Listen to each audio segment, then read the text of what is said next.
40 жаста жоғары білімдісің бе, жоқ па, айырмашылық болмайды. Білім алмаған әлде бір адамдар да көп табыс табуы мүмкін. 50 жаста көрікті мен көріксіз бірдей, себебі қанша әдемі болсаң да, бұл жаста сен әжімдер мен қара дақтарды жасыра алмайсың. 60 немесе 63 жаста жоғары лауазымы бар да, лауазымы жоқ та бірдей. Зейнеткерлікке шыққаннан кейін тіпті қара жұмыс істеген қызметші де бастығына бұрылып та қарамайды. 70 жаста шағын пәтер де, зәулім үлкен коттедж де бірдей. Буындар әлсіреген, қозғалуың қиын болған кезде сыйысып отыратын шағын кеңістігің болса жеткілікті. 80 жаста ақшасы бар да, ақшасы жоқ та бірдей. Ақшаны жұмсағың келсе де, оны қайда жұмсарыңды білмейсің. Ал 90 жаста ұйықтау мен ояну да бірдей болады. Таңертең тұрсаң да, не істеріңді білмейсің. Кімді қандай жағдайда тануға болады? Күйеуді тоқшылықта, әйелді жоқшылықта, баланы қартайғанда, бауырды мираста, жолдасты жолдың үстінде, досты қиын кезеңде. Жараңа тұз себеді біліп тұрып, жүрегіңе ауыр сөз айтады күліп тұрып, айтса айта берсін көңіліңе алма, ит соңында қояды үріп-үріп. Жерде тым өзінше болып жүрмеңіз, себебі сізге оған жүруге, жатуға тура келеді. Аяғыңыздың астында өсіп тұрған шөп те ертең үстіңізде өсетінін ұмытпаңыз. Біліп айтқан сөзге құн жетпейді. Тауып айтқан сөзге шын жетпейді.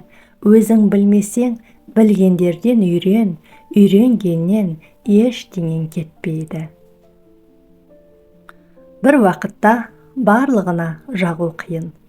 Көпшіліктің көңілін, тілін табу қиын. Бәрінен де теріс қарап кетіп жатса, жалғыз ғана өз-өзіңмен қалу қиын. Ұстары жоқ қылыштың өткірінен не пайда? Бірлігі жоқ туыстың көптігінен не пайда? Ішіне адам кірмесе, сарайыңнан не пайда? Араласып жүрмесе, ағайыннан не пайда? 50 жасқа дейін қатарыңмен жүресің, 50 жастан кейін қадіріңмен жүресің. Ақша билеп тұрған жерде әділдік жылап тұрады. Тікенді қанша жай ұрсаң да бәрібір қолыңа кіреді. Биязы, тәрбиелі, оңбағаннан гөрі боғауыз жақсы адам болған артық.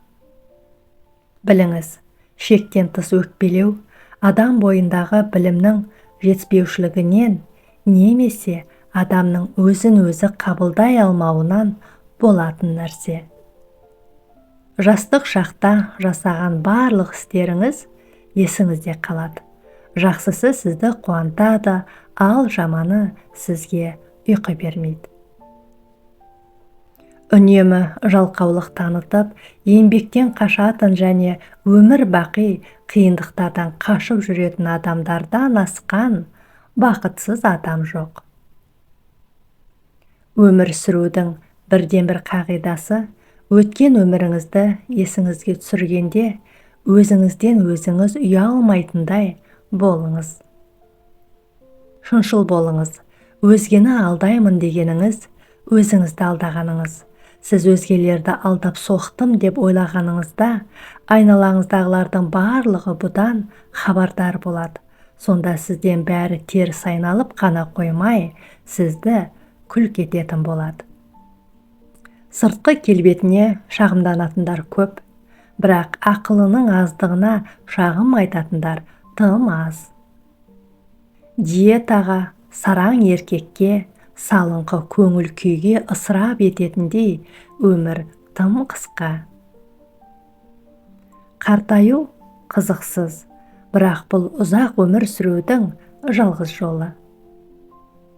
Семіз әйел болмайды, тар киім болады. Екі адамның сыры бірі өлгенде ғана сақталады. Еңсесі түскеннің нанын ит те тартып алғысы келіп тұрады. Әр нәрседен әдеміні көріп үйреніңіз. Сіздің өміріңіз өзіңіз ойлағаннан әлде қайда сұлу екендігін түсінесіз. Сабырлы бол, өмір атты жалғанда. Шүкір еткін шуақ шашқан әр таңға. Бағалай біл қазынадай уақытында, алдыңа мақсат қойып арманда. Жақсының қадірін жақыны білмес, жат білер деген бар. Туысқа өкпелеме. Мінезім өзгеріп барады. Үйрендім өзіңдей алдауды, басында сыпайы көрініп, соңында қанжар қадауды. Өзгеріс көп білмеймін бүкіл жанды. Сырласқандар алыстап не бір таңда, туыс түгіл алыстап бауырлар да, кетіп жатыр шашырап алыстарға. Мейірім жоқ пенделер арасында, санасуға, жағдайға қарасуға. Сағынышпен кездесер жан ашырын, дұшпандардай әр жаққа тарасуда. Мұның емі Аллаға шүкіршілік, жан тәніңмен құлшына зікір қылып, өткен кеткен қатені таза жуып, кешірімді пенде бол, пікір тұнық, жүрек түбін тазала, кек тұтпағың, ұмыта біл қателік кей тұстарын, реніш пен ашуды өршітпестен алып таста ібіліс қоқыстарын. Ешкімге сөзбен тас атпа, көргендер дұрыс айтады, жақсылық та жамандық та бір күні өзіңе қайтады. Баланың мал табары болады, мал шашары болады. Бір өрік пісіп жетілем дегенше, мың өрік жерге түседі. Қалтаңдағы ақшаң ауруыңды қуа алмайды. Жанашыр көршің алыстағы ағаңнан артық. Ақмақ мың сөйлегенде, ақылды бір сөйлейді. Өзі жақсы адам, адамдардан тек жақсылық көруге тырысады, кемшіліктерін кешіреді. Жаман адам адамдардың тек кемшілігін тізбектеп отырады, жақсылығын көргісі келмейді. Әркім өзінің еккен ағашының жемісін жейді. Егер сенің балаң тәртіпсіз, қасиетсіз болса, онда ешкімге өкпелеме. Ол өзіңнің берген тәрбиеңнің жемісі. Бұл ащы да болса шындық. Үйде әйелдің бары білінбейді, ал жоғы бірден байқалады. Шындықты бетке қарап, айтатын адамның қадірі кетіп, өтірік күліп, сырттан таситын адамды қадірлейтін заманай. Бала тамақты шашады деп, қасық ұстауға мүмкіндік бермейсің. Шайнауға мүмкіндік бермей, блендерден өткізіп бересің. Уақытты аласың деп, өзің кендіресің.